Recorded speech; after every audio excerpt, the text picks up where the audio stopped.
I've been helping out the would-be presidential candidate from the American Transhumanist Party, Rachel Haywire, musician, artist, model, enfant terrible of the Silicon Valley set, I suppose. And it got me thinking about transhumanism more, which has been a long time interest of mine, and about the modern paradigm of social media, data control, and so on, and how that paradigm might shift as it increasingly interfaces with meat space in a more meaningful way.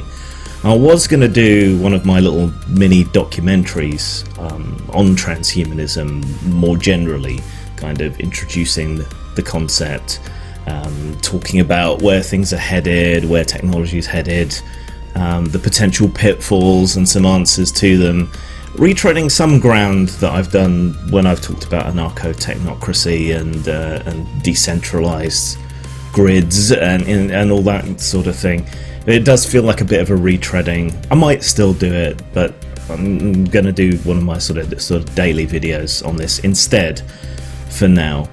So transhumanism is the idea that we can improve and build upon ourselves in similar ways to the way we build upon and improve technology. We don't have to be whatever it was that we were dealt in the genetic lottery. We can improve ourselves, we can upgrade ourselves, we can make ourselves better, stronger, faster, if you will.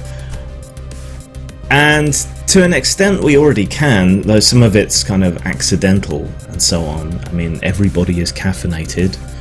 That's a nootropic drug to help us stay awake and alert. There are others that are perhaps more effective in various ways, or we use implants to offset physical disabilities. We have hip replacements, hearing aids that can hear beyond the range that we normally can. There are corneal implants that occasionally give people the ability to see into the near infrared or the near ultraviolet. Why not do that on purpose? For example, there are sprinters now who are in the Paralympics who, with their blades and their support systems and everything, are in serious contention for beating the able-bodied Olympians' speeds when it comes to sprinting. It's really only a matter of time and technology and training, and there being enough of a pool of people who are disabled in some way to take advantage of that before it happens. And then what do? Do Paralympians take part in the regular Olympics? And is it fair that they have these prosthetics that are perhaps potentially better than the real thing, so to speak? Yeah, how do we control that? There's all this fuss currently about transgender athletes and the various problems and advantages and so on that higher levels of testosterone or a male adolescence or whatever else might have in terms of bone density, reach, height, stride length, all of these other things. And people are arguing over whether that's fair, which kind of seems like a pointless argument if someone just strolls past you on a pair of cybernetic legs within the next decade. It just kind of seems pointless. So this is all coming, right? And it's not just stuff that's going to happen to us. There are other big technological changes coming. Automation is the one everyone talks about. I think it'll be a little slower. We may see some neo-Luddites and so on, but it is coming.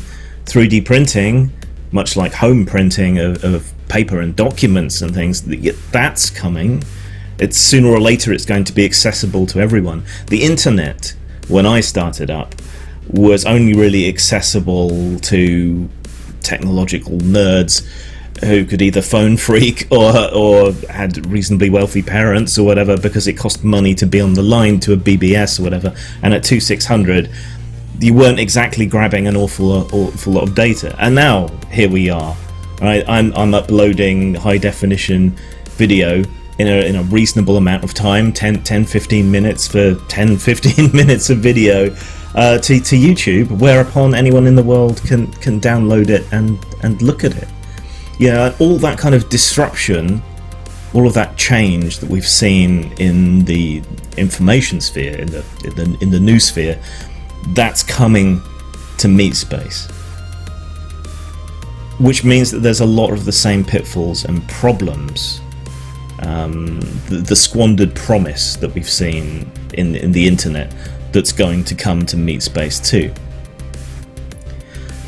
For me, I think the singular event that really brought home to me the potential liberating power of technology was not the internet. It was not watching a live stream of the Twin Towers falling, which, it's a big impactful event. But the thing that really brought it home to me, just what was about to happen, was the Rodney King beating.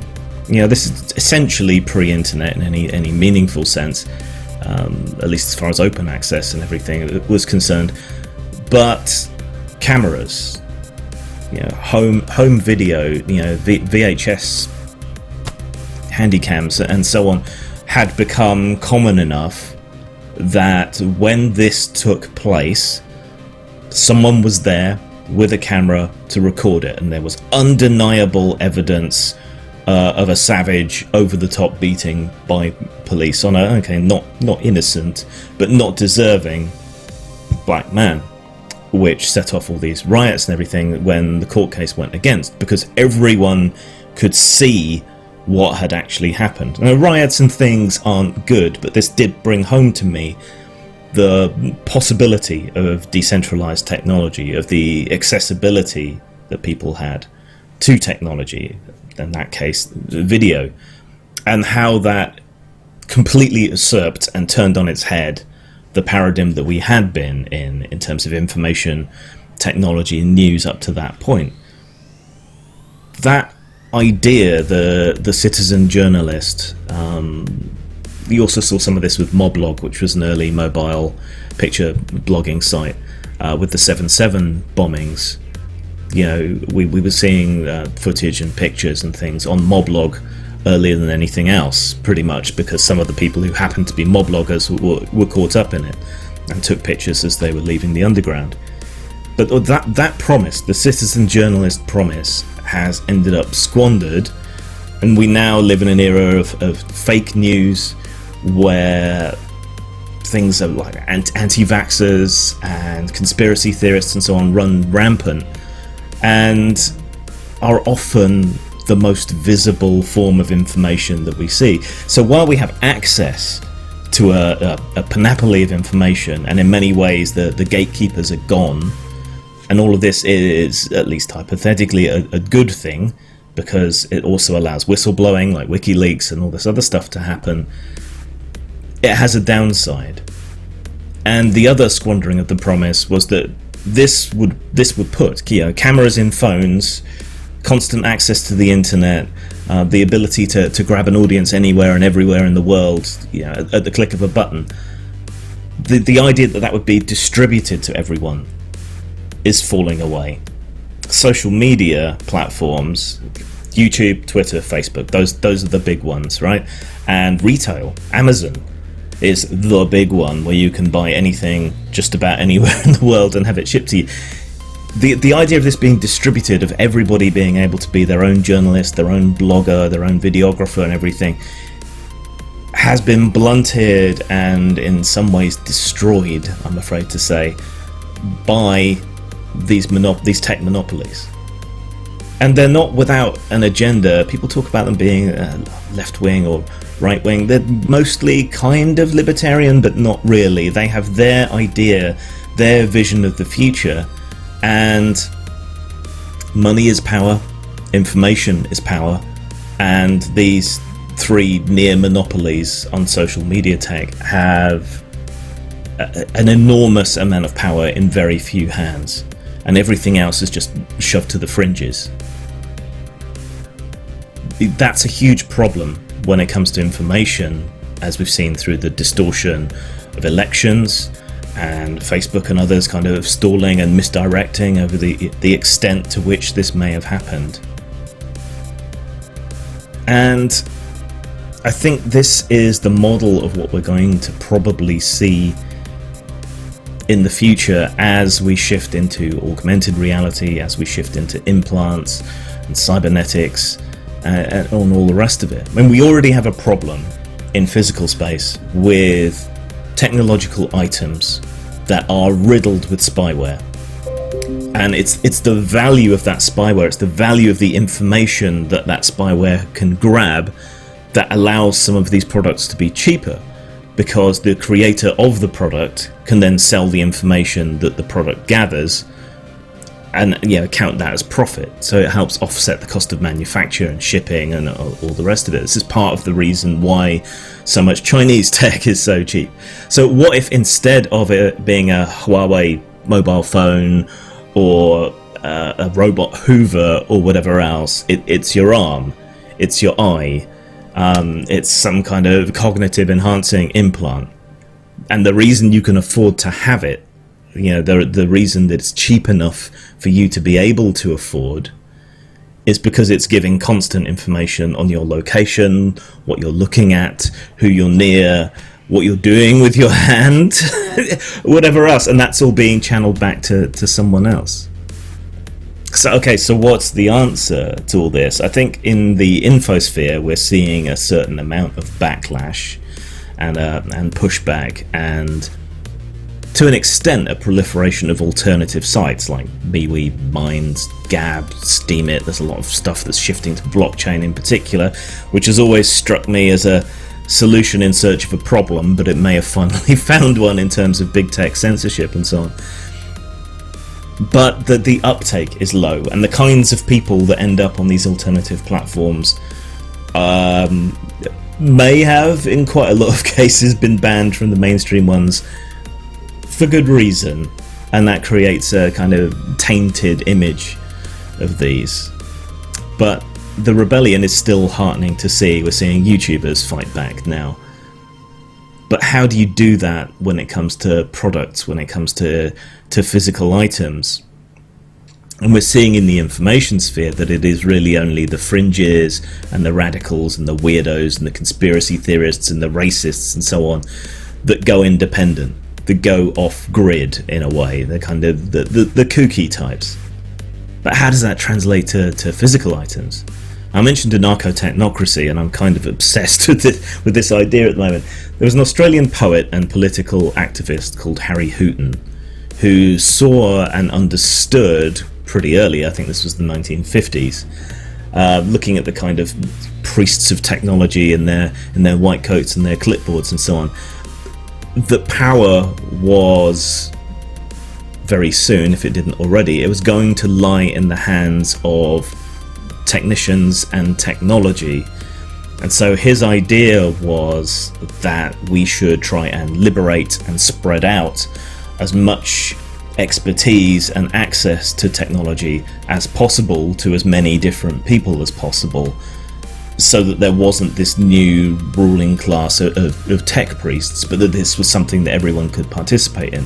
Similar to the idea that everyone would become a citizen journalist and everyone's life online would be kind of granular and spread out, but that isn't what happened.